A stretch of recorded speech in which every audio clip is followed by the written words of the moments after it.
turn your camera What's around. up? How are you? You can't figure this stuff out. You're too old for this. Mate, let me tell you, technology, when you've got 54 million followers, is a bit of an issue. I was hoping I was going, there was this 11,000, 12,000. I was going, oh, get out! What's happening? How are you? I'm good, buddy. What? Jesus, just tilt the camera up a bit. No, I want to see the top bit. Your missus been cutting your hair. Oh my goodness. Are you happy with Look it? at that. Looks sharp. Beautiful. What's that?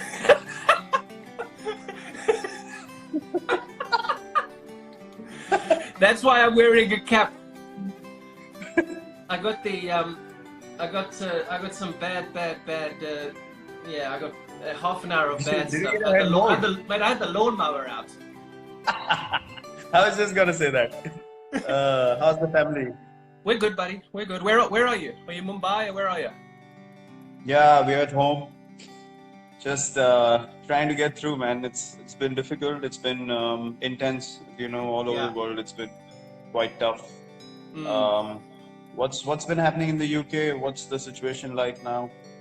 Mate, we're exactly the same. We're in lockdown. We are completely locked down. I've not been up to much. We've got 2 kids running around, but luckily we don't live in the city, so we're not stuck in an apartment like a lot of people. Yes. We've got space, so we've got garden. We opened the swimming pool today, so we're very lucky that we've got space. But it's tragic what's happening, huh? Tragic. I know. Sweet. You're at Wentworth, aren't you? Yeah, we've got a nice garden out here. I mean, I'd love to be hitting golf balls, but we've been told we're not allowed to. All the golf courses are closed, so I do a bit of chipping in the garden, but that's about it. Have you got space where you are? Actually, you know, we do have space. We went away to a farm before everything got intense. So we've been lucky. We actually have been in decent space ourselves, so we can walk around just within the compound. And yeah, as I was just gonna say, just be grateful. You don't know what people are going through, just being locked in, and you know, I can feel for them. I see people just trying to get through these days. It's tough. It's tough to watch.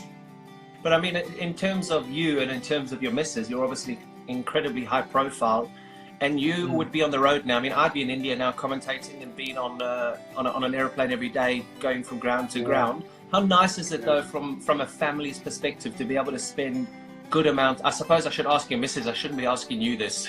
To be spending time with each other all day, every day. No, it's been wonderful. It's been actually it's the longest we've spent together since we got married. Since we've been together, actually. So really? I know it's not ideal. We've never been in one place for this long. It's bizarre, but yeah, that's been the case. It's not a good thing to, you know, sort of single out the situation as something that you've got an opportunity to spend time with. But it is what it is. I mean, we are looking at the positives. We are being careful. You're being cautious, but at the same time, you have to appreciate family time. I was just going to say, usually at this time, I'd probably be saying hello to you in Chinnaswamy or some of the other stadiums. Yeah, exactly. Not on Instagram Live. So, yeah, these are strange times.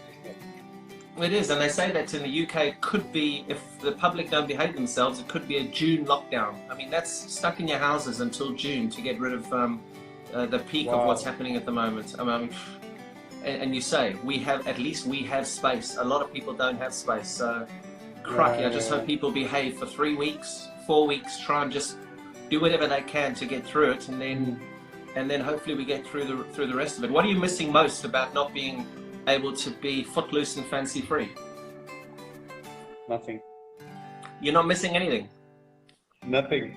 Apart from your barber? My brother messaged me 2 days back and he was like, I'm dying. So in our place in Gurgaon, near Delhi, we have a gym in the basement. He's never used the gym, and now he's in the gym every day, and you know, he's understanding the importance of that gym. So he told me, I can't take it anymore. I need to go out. You know, I'm just getting stuck in the house, and it's difficult. He's with family as well, but you know, people are just not used to being home. Yeah. And that's when I told him, welcome to our side of the world. Welcome to our life. This is our life every day. So absolutely. we are in isolation every day. That's true. Jeez, especially you guys in India. I mean, at least here we can get out, and I think you love touring England and Australia and stuff, where you can go to the beaches. But I mean, in India, it's quite intense, isn't it? Yeah, it is. But to be honest, we're just grateful that we're home. We're in one place. With all the travel restrictions now. Imagine if we were still on tour and stuck in some country, and could have been very, very difficult for everyone around. Just stuck in different parts of the world. And I wanted to ask you, what's been the mindset of people in the UK? How are they dealing with the situation? How are they looking at things? And is there panic? Is there sort of? Mate, there has been a reasonable amount of panic. I think people stockpiled for the first week or two a couple of weeks ago. I mean, I don't understand the situation at the moment. We live on the flight path at Heathrow, and you can still see some airplanes in the air. I saw one of the airlines grounded their fleet recently. British Airways were talking about letting go of 30,000 people on leave at the moment. And so, I mean, I still don't understand how they haven't completely closed the borders here yet. When I came back from shooting that documentary a couple of weeks ago, there was quite a big outcry. I flew in from, where was I? Where did I fly? It was Mumbai or Delhi. I flew in from somewhere. And I walked straight through the border. No one's checking temperatures. At least in India, they were checking our temperatures. Before I even went into the hotel in Delhi, we had our temperatures checked. Everything was being checked, but it was very lackadaisical here. And apparently, it's still the same way at the borders, which is, I mean, it's crazy to think it's going on like that. Crazy, and the numbers are just going. They skyrocket. I know skyrocket. That's strange to hear. Honestly, our response has been quite good. I mean.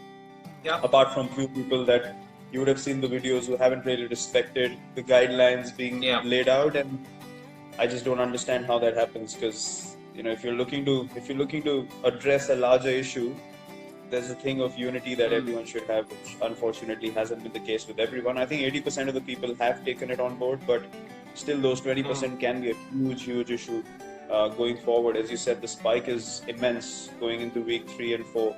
So I just hope that people, get some sense into them and just. Are you training? Are you training?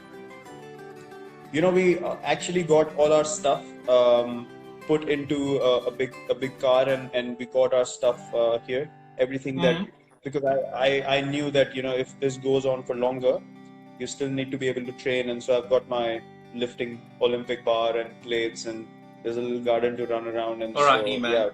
Alrighty, man. Me and Anushka have been training well. Mate, I've seen it. Don't call it an Olympic bar. You need to be calling it something.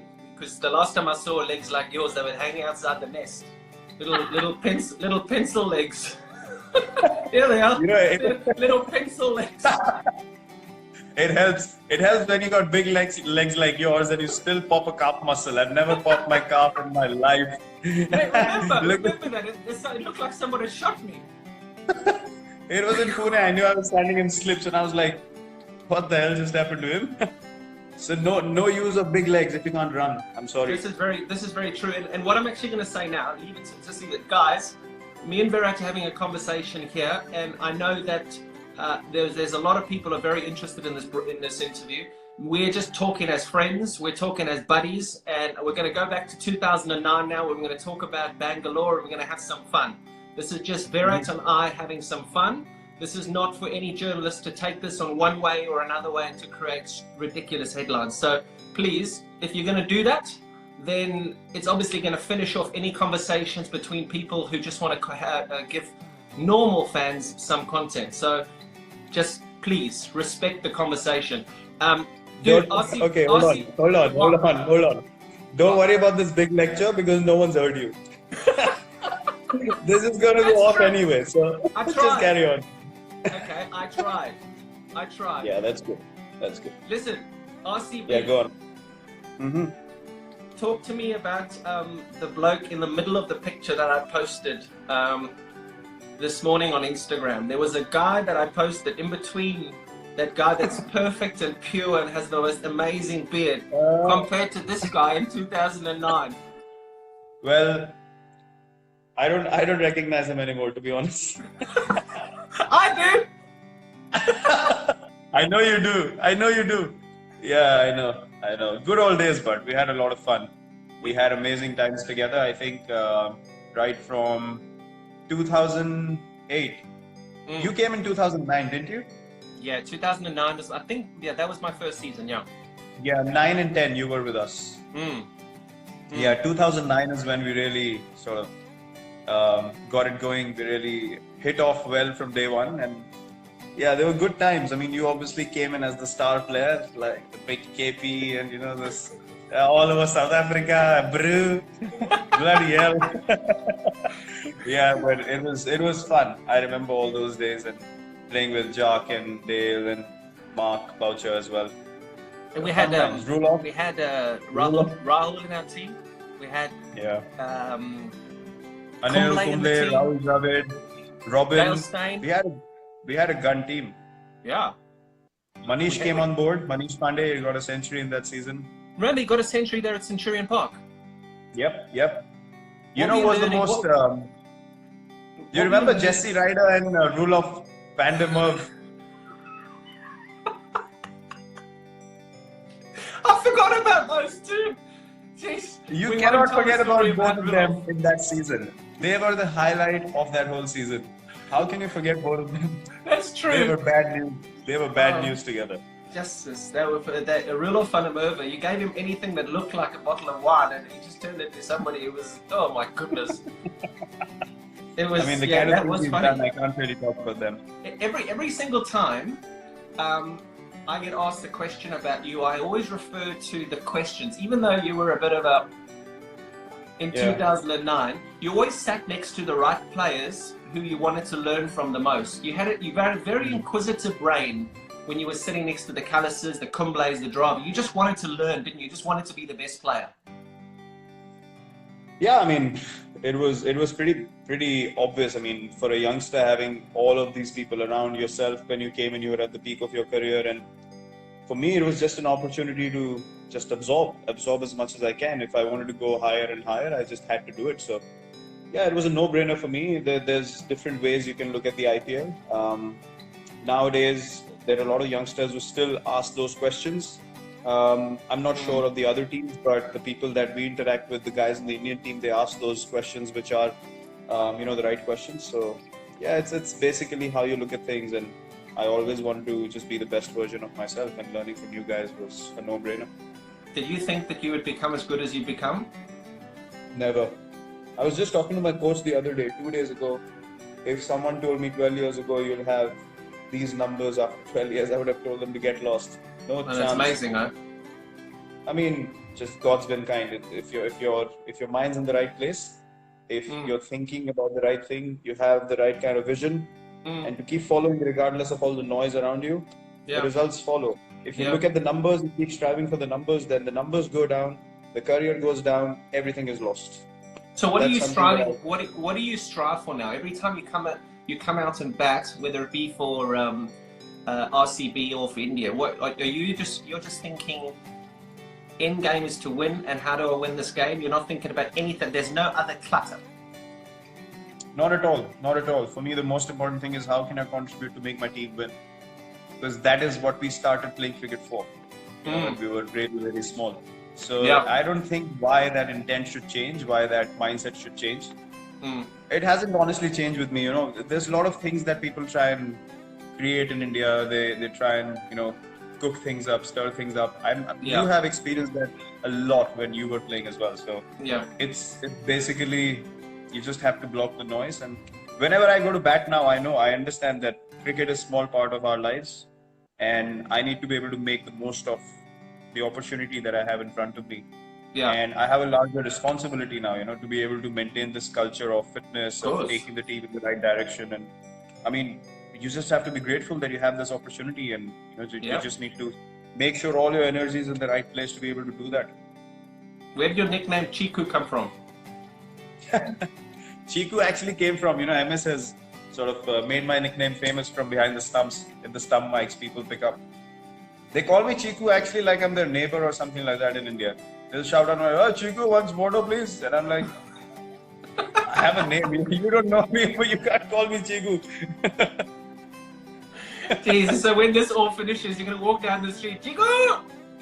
Yeah, I get called out by the name of Chiku all the time. No one calls me Virat anymore. Either Kohli or Chiku. That's it. It's amazing that I come to India and they all call me Peter. I'm saying, who the fuck's Peter? Peter! Peter! Peter! Fuck is Peter? No, I got this nickname by a coach we had in the state team, actually the Ranji Trophy, our first class teams. And I used to have big cheeks back then. And I had in 2000. Sorry. You used to have what? Big cheeks. Big cheeks. Cheeks, yeah. Thank you. Thanks for clarifying. I didn't hear you correctly. I had big cheeks back then. Yeah. In 2007, I thought I'm losing hair. My hair's shedding. I'm having a massive hair fall. So I got my hair cut really short, like yours now. I look like a clown, and I have big ears. So my cheeks stood out and my ears stood out. And so we used to have this comic in India, like a comic book when we were growing up, called Champak. It was called Champak. Yeah. And there was a rabbit in that comic. That character's name was Chiku. So the coach called me Chiku the rabbit because I had big ears. So that's where the nickname came from. And then people started taking it up, and it went up to God knows where. Brilliant. And tell me, RCB, a lot of people, since this thing went out, I've had such a busy phone in the last 24 hours. I mean, it's crazy. Why? And one of the big things was they want to ask, why have RCB not won a title yet? I mean, we get asked it all the time. We have to try and explain it in the commentary box. It's like, oh my God, geez, just stop asking the same question. Do you get sick of the same questions? Look, when you have in like history in the previous seasons as well, when you've had the biggest players who played for RCB, obviously there's going to be much more attention on the team. Now you see, even with this team, myself, AB, Chris Gale, Dale had played recently as well, and all these great big players have played for the RCB. So we're always going to be more in focus. But we actually spoke about it. We've reached 3 finals. We haven't won either single one of them. We've reached 3 semi-finals. But those things are irrelevant. Those things are irrelevant as till the time you don't win that title. So look, we feel the same as everyone, to be honest. We keep talking about the team that we have. Even when we've had the best teams, we've just not been able to do it. But yeah, that's one of our main goals. We actually deserve to win a title, to be honest, because is that something that you are focused on now? We'll move on to Indian cricket in a minute, but is that something that, I mean, you've achieved almost every single thing in the game. Your numbers are crazy. Do you really want to win an IPL? Actually, I've realized something, that to go after something so badly, it keeps running away from you. And I remember all the times when we've done well in RCB, we've never thought of whether we're going to win the IPL or whether we're going to reach the semis or knockouts or anything like that. But it's just that added pressure whenever we've played in the recent past. We've just thought, this is the season, and it's just blown us all over the place. So I think we just need to get that joy back. And at this stage of my life, to be honest, I give everything that I have on the field. How old are you now? I'm going to be 32 this year. 32? Yes, sir. Jesus. Okay. No, I wouldn't have guessed that. I would have get 38, 39, somewhere around there. 32, 31. I'm 88 born, so how old am I now? I can't even count. I was shit at math. There's the headline tomorrow. Virat doesn't know how old he is. I'm 31. I'm 31 at the moment. Yeah. If that's as bad as it gets, then we've done really well in this session. I'm 31. 31? Yeah. Okay. We get on to Indian cricket, and we talked about your transformation from 2009 to the person that you are now, and how fit you are, and how structured you are, and how much you train.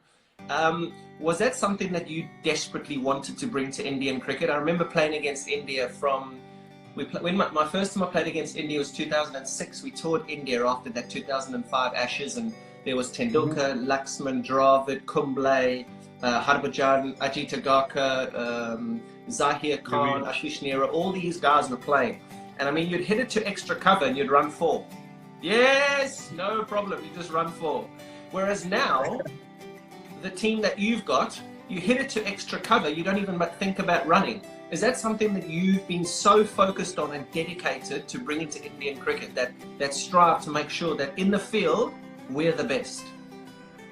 Look, you know, I started playing in 2008. I saw 2009, 10, 11 is when we won the World Cup.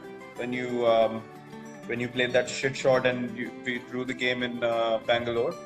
11 is when I got you out stumped down the leg side without bowling a legitimate. We're gonna get there. We're gonna get there. Just talk about you. Okay. So I saw 2009, 10, 11. These were my regular years with India. and then 12, that England tour when we came to England 2011. Yeah. We lost badly there. Yeah, you did. 2012, 2012 Australia tour was a difficult one as well. So I thought, you know, there's always a natural transition that happens in every team. And I was lucky that I was in the center of that transition when it was happening. And I got the opportunity to see both sides of things, like what we were lacking as a side and what the world was catching up on, and they were becoming far more superior compared to us. So the plan was clear. I mean, you know, when the next lot of players come in, this is the direction we're going to go in. And to be honest, I was lucky that, you know, I played with a group of players who were driven, similar age group, and together from number 7 or 8 in the world in Test cricket.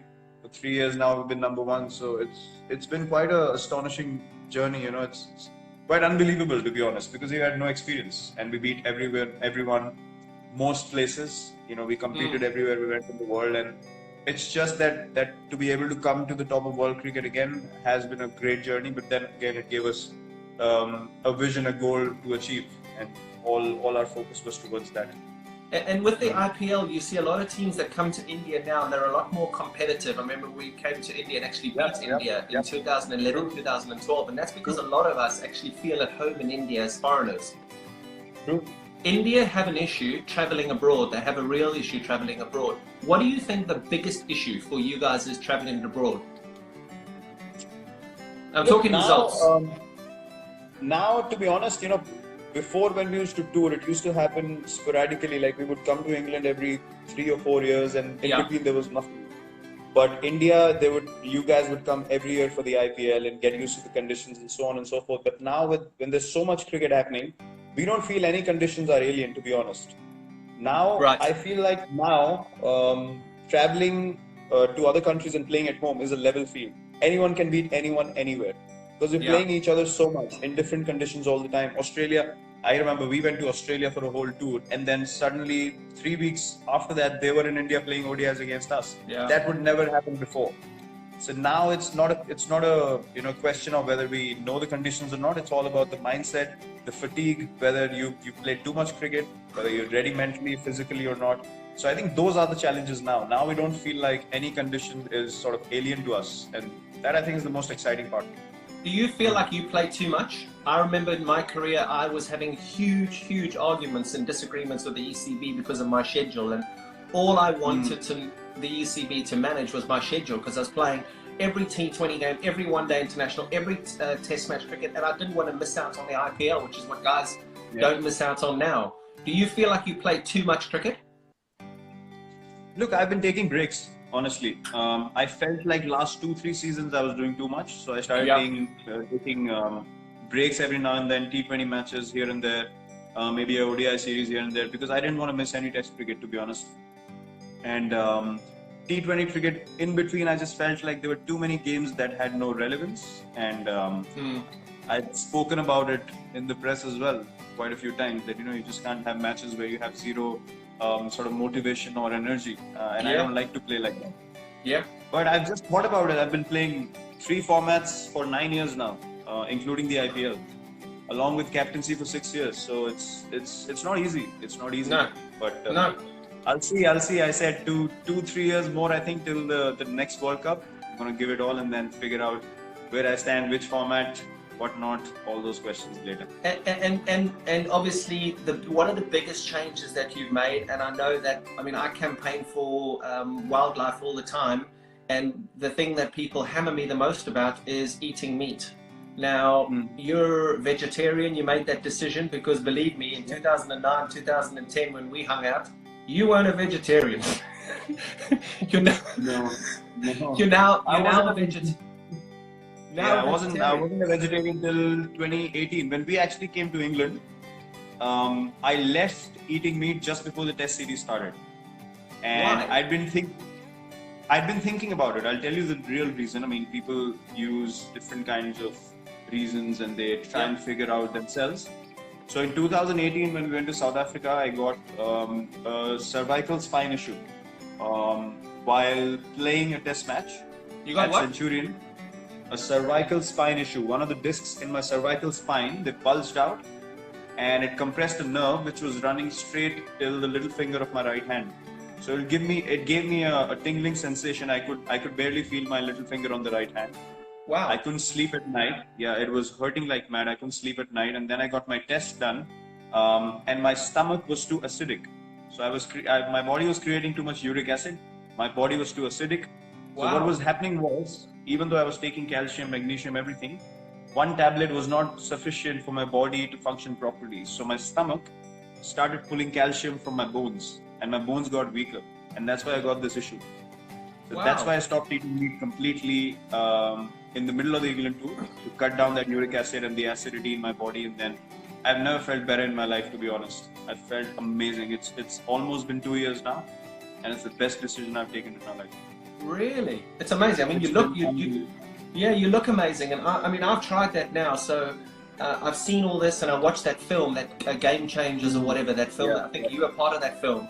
And I mean, I have vegetarian days. Jess and I have vegetarian days at home, and you do feel so light. You feel amazing, don't you? Yeah, amazing. I mean, I've never felt better waking up. I've never felt better when I have to recover after a game. I mean, if you make me play 3 games a week, which are intense, I'm at it 120% every game. I can recover within a day after a test match and go on another test match. It's so much better than being on meat. Being vegetarian now made me feel. Honestly, I felt like, why didn't I do it before? You know, I should have done it 2-3 years earlier. To be honest, it's completely changed everything. You start feeling better. You start thinking better. Your body's lighter. You're more positive. You have more energy to do more. So yes, overall, it's just been an amazing, amazing change. Are you guys doing it as well? Thank goodness I don't have to play 3 games a week, because there's no way in this world a South African can go without meat, dude. I do it for maybe one day or 2 days a week. If I'm feeling really generous, I'll give it 2 days.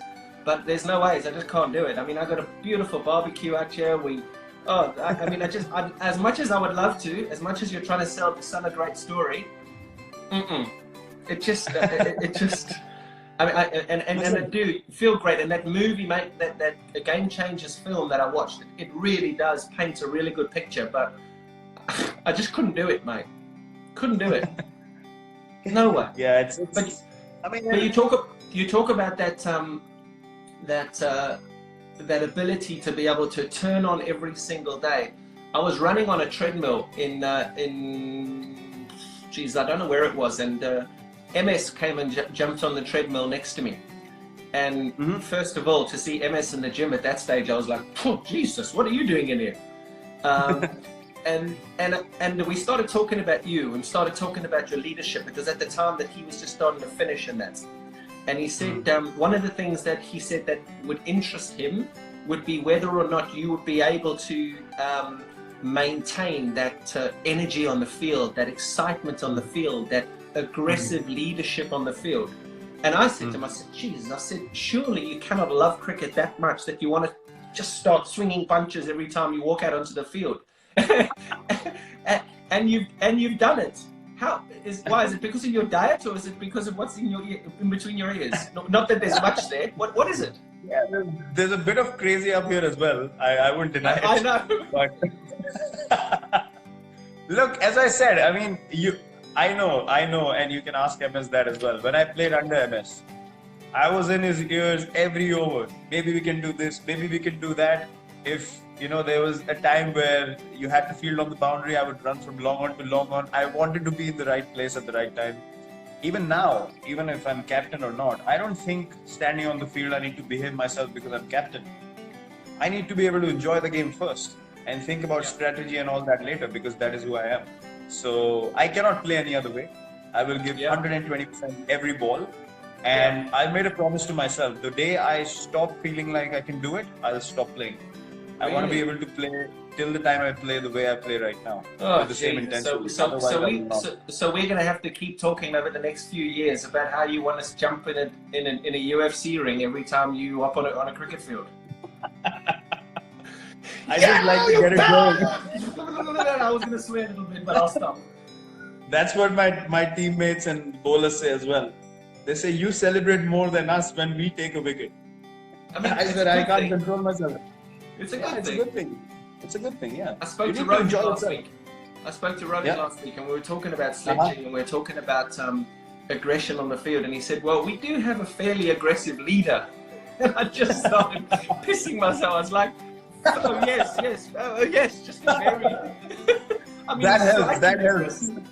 Huh? Yeah, that surely helps. Anyone who's feeling a bit, whether I should say something or not, they just need to look at me and say, no problems, go for it.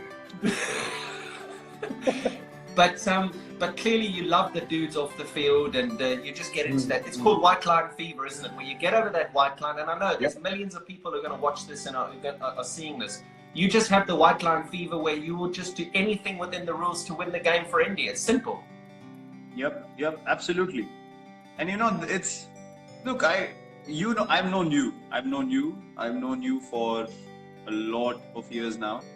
And, people say, I've experienced something very strongly. When people don't know you, they have a very, very different picture of you that they paint in their heads. And I have no problems in people thinking that the person might be like this. But when you don't know the person, when you haven't interacted with the person, for someone to say that the guy is like that, I don't agree with that. Because you can't create a reality for someone else in your own head and then treat them accordingly. I never do that. I would meet people. I would get to know you, even though I see your body language on the field and I feel like, oh, that doesn't seem really nice. But if you meet me outside the field and we got along, I got along with Bouch. There were different views about Bouch as well. I got along with him amazingly well, with you as well. So it's about accepting people the way they are, and I think that's important. You step off the field and you accept people as just human beings. When your competitive spirit comes out, there's no problem in being competitive, being aggressive. You've had duels on the field. It never gets to physically punching someone in the face. I mean, it would never get to that. It's basically just maybe with you it could have a few times, but not with me. Not with me. I'm too small. I can't take on the big guys physically. That helps. Does the IPL and the friendships that you created in the IPL make it a little bit more difficult to, when you're playing against Australia, to give a volley to a teammate in another opposition, or does it not matter? When you play for India, you're playing for India, and I don't care if you play for RCB, with me, without me, whatever it is, I'm going to beat you, and that's it. Look, IPL has definitely made things much better when it comes to respecting people.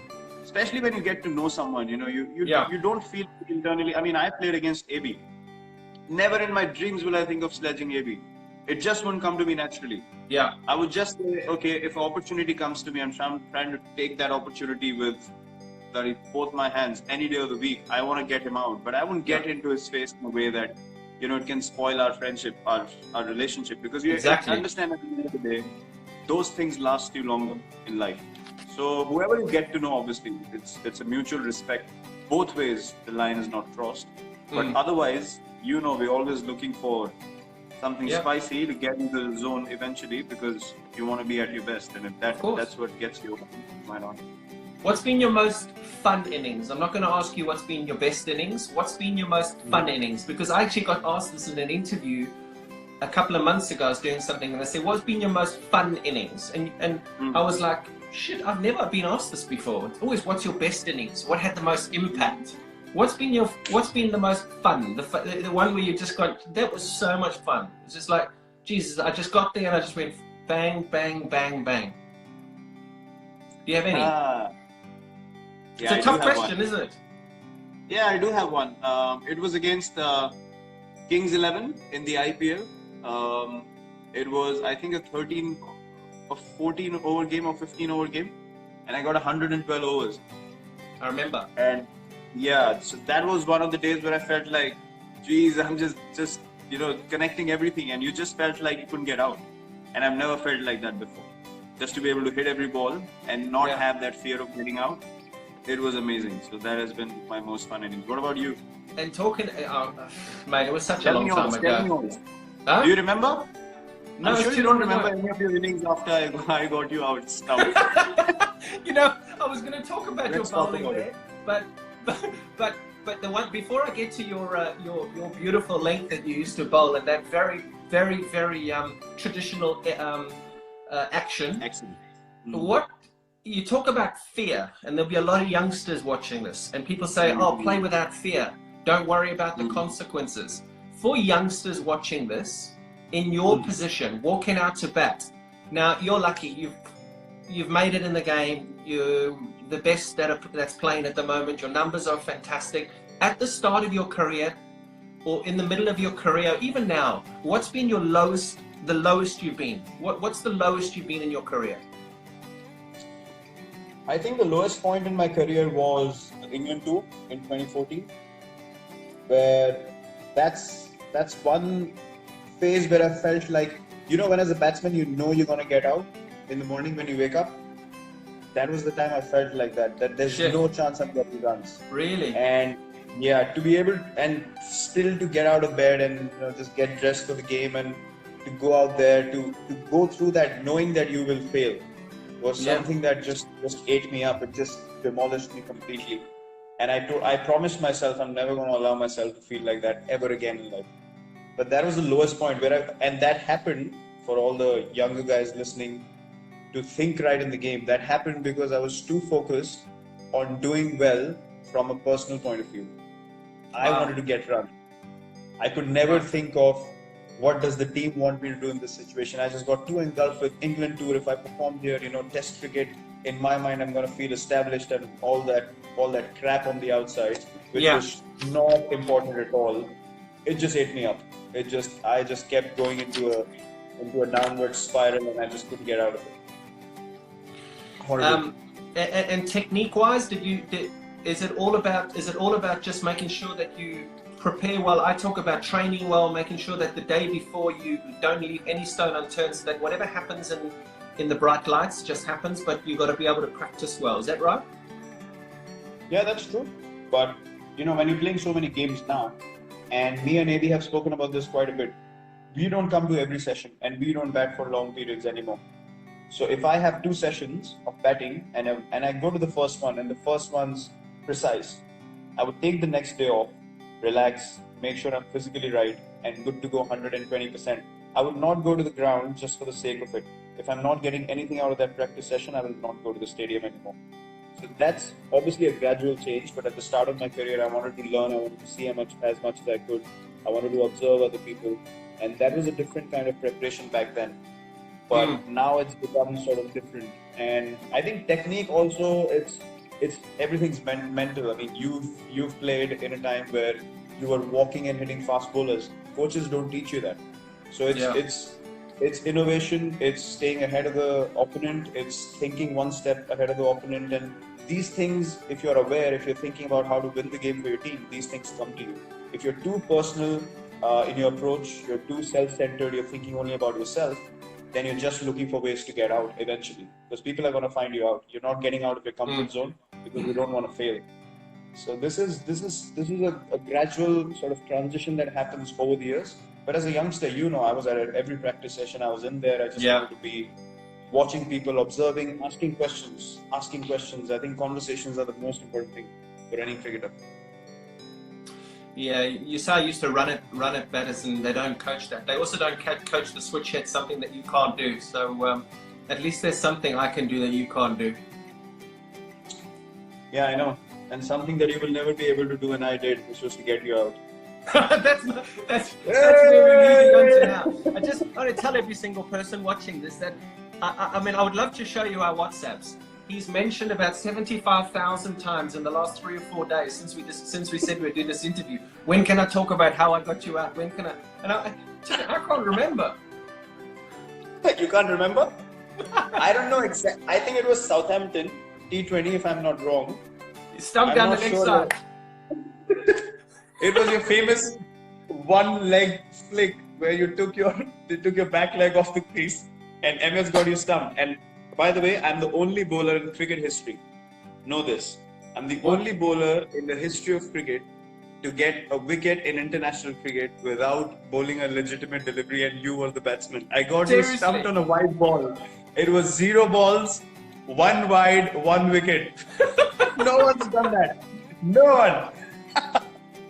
Wow, thank you so much. The thing is, there's method in my madness, mate. I just wanted to be able to produce something for you that was something we could talk about in the future years. When you join us in the commentary box, it'll be something we talk about, that we show. I mean, it's friendship. You know, I saw you walking off, and you'd played with me 2 years, and you wouldn't even look at me. I was celebrating. You were so embarrassed. You just looked down and you walked away. And I laughed so hard after that game. I was like, bloody hell, he didn't want to look at me because I would have laughed in your face. Oh, wow. I think I might have broken a bat there, actually, because I just thought, Jesus, I can just see this coming. Forever, he's going to abuse me. Forever. And it's still happening. And that was, what, 9 years ago? Prick. The thing is, as well, it's MS too. So, I mean, I was having some fun with commentary with MS a few years ago. And, Jesus, he never got me out. So there's a lot of people who'll be watching this too that always say, oh, you're MS Dhoni's first test wicket. I referred it and it was not out. Remember? Yeah. And they were, I'm your first test wicket. I'm your first. He even fucking said it on commentary when I was interviewing. Look, the thing is, MS has a point because it came up on the stump mics, but nothing came up on the hotspot. So he has a point. Bullshit. Don't you start backing him. Yours was out. You got me out. He never got me out. Mine was legitimate. You can never question that. Yes. You didn't even look to go back. You just walked off. No, I was never getting out to MS. To you, I don't mind. But at least that action, I could at least sort of talk about. Well, I mean, I didn't really pick it up. It came at an angle. It came at that kind of angle. MS had a bit of a conventional thing, so I was like, I cannot get out to that. That is filth. All items of fast bowling. Who's the best? Who's your favorite batting partner? Before we'll finish off with fans on social media now. Who's your favorite batting partner? Favorite batting partner? Two people that I've enjoyed the most batting with. I love guys who can run really well and who understand my calling and intent to run. So I think MS, when playing for India, we've run the best together, and AB otherwise. I mean, AB and me are like, we don't even need to say anything. It's just the partnership flows. We don't talk cricket as well in between, and it's just amazing. Yeah. Brother, I've got a load of stuff here that I just want to go over, just fans, social media, and I mean, I suppose we play to entertain. We play for the fans. We're sitting in a situation at the moment where we're having to entertain on Instagram Live because you can't go and slap bowlers all over the Chinnaswamy Stadium because of what's happening in the world. But how important are fans to you? How important? I mean, I just did a little thing here now. Social media. I looked on Instagram now. Ronaldo, 210 million followers. Messi, 146 million followers. You've got 53 million followers. You've got Federer at 7 million, Hamilton at 15 million, Tom Brady at 7 million, McIlroy at 2 million, Bolt at 9 million. Does that come with responsibility? It does. Honestly, I see a lot of backing and love from genuine fans on social media now. The good thing about social media now is that they're able to show you that support and that love in times that other people are not really willing to.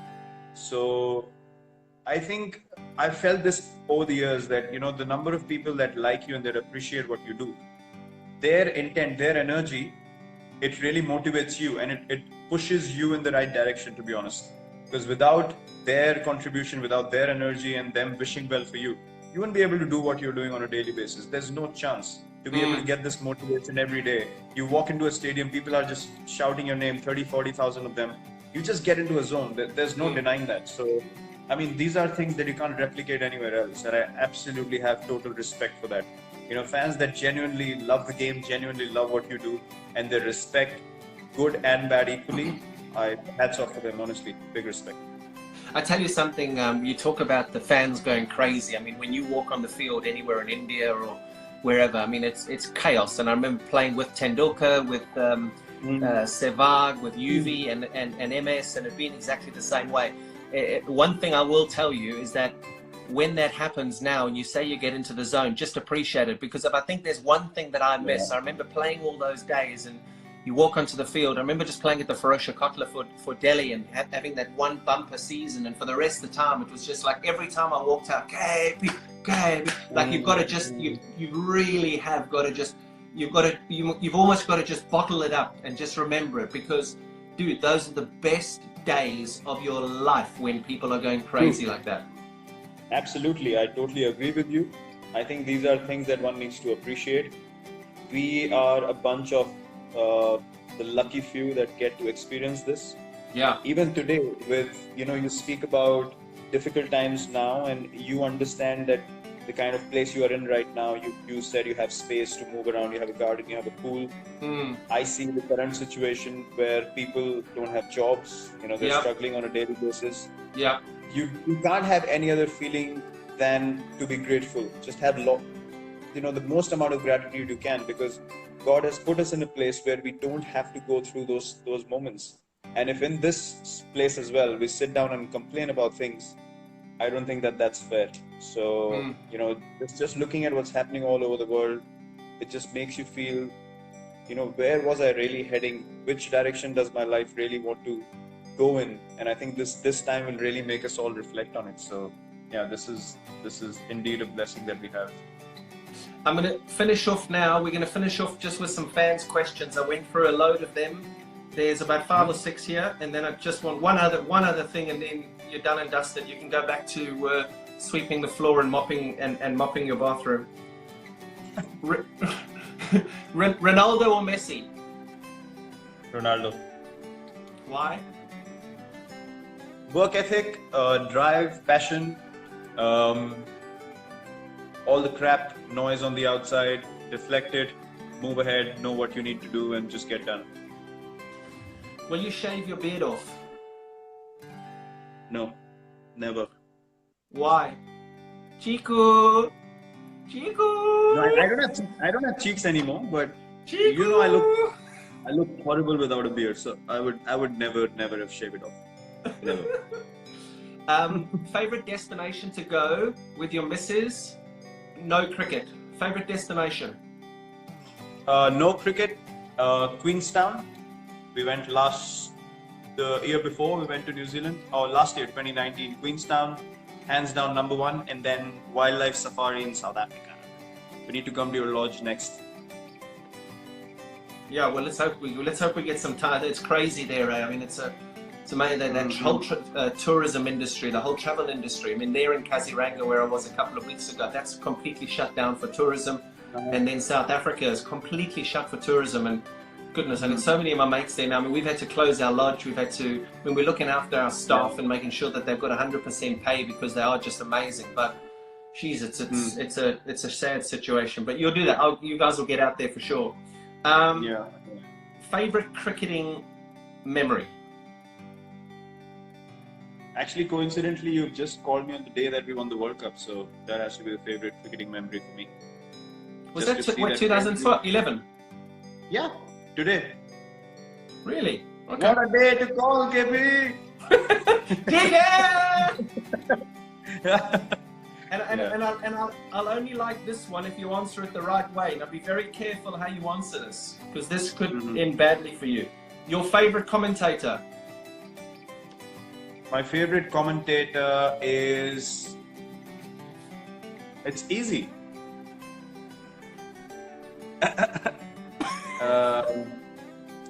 My favorite... No, it's not you. Come on. My favorite commentator is... Nasser. Okay, me. That's perfect. Too long to answer the question. Thank you, me. That's fine. Perfect. Okay. Go on. ठीक है ठीक है, go on. Tiga. And then I'm going to say there's two more things now. Tell me about that. You told me about this the other day that I'm very interested because I've never known anything about it. Your foundation that looks after all the non-cricketing athletes. What's that all about? Yeah. Set up the foundation in 2013, got it registered in 2016. Then we started collecting funds. We started doing events, dinners, charity functions, fundraisers, a few options here and there. And then eventually we started giving out these scholarships. So we understood the challenges. So in India in cricket, we have decent facilities to be able to make a career out of playing cricket, and you have enough academies and places to practice. But other sports, there are not many places that you can go and have quality practice, quality facilities.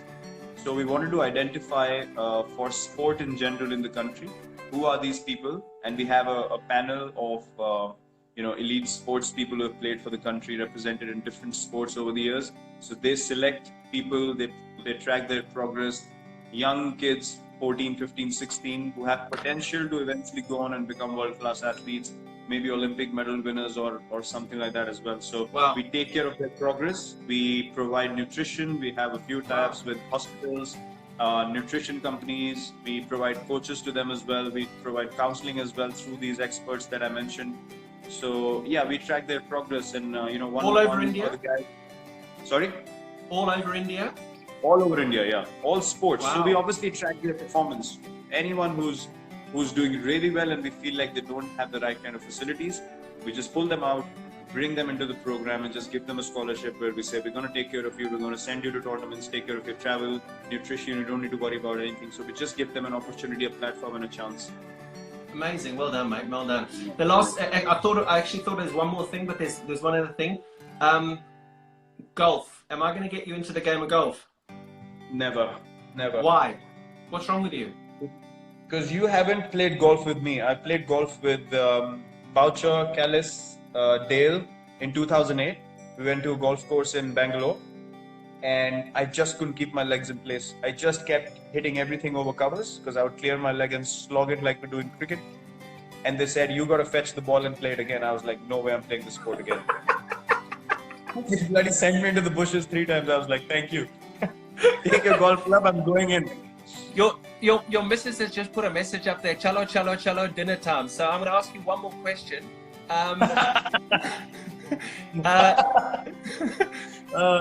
Beautiful. The last one, and I think probably the most important, your favorite form of the game and why? Test cricket. 5 times. Amazing. Why, buddy? Yeah. Why? Because Test cricket for me is actually, it's a representation of life. To be honest, you gotta keep going when you don't score runs. You gotta clap for everyone else when you haven't scored a run. You gotta give everything that you have. You gotta go back into your room, have that same routine, wake up every morning, come out to play whether you've done well or not. And in life, you have to do the same. You just don't have an option of not competing or not participating. So for me, Test cricket is life, and I've learned the most. Playing Test cricket, it's made me a better person. Amazing. And you know what? I said that the other day when they said that they wanted 4-day Test matches, and you came out very strongly and you said, no, I'm not interested in 4-day Test matches. I only wanted 5-day Test matches.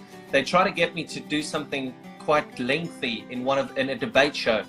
And I said, guys, the facts of the matter are that Virat doesn't want 4-day Test matches, so 4-day Test matches ain't happening. And on that note, go and enjoy your vegetables.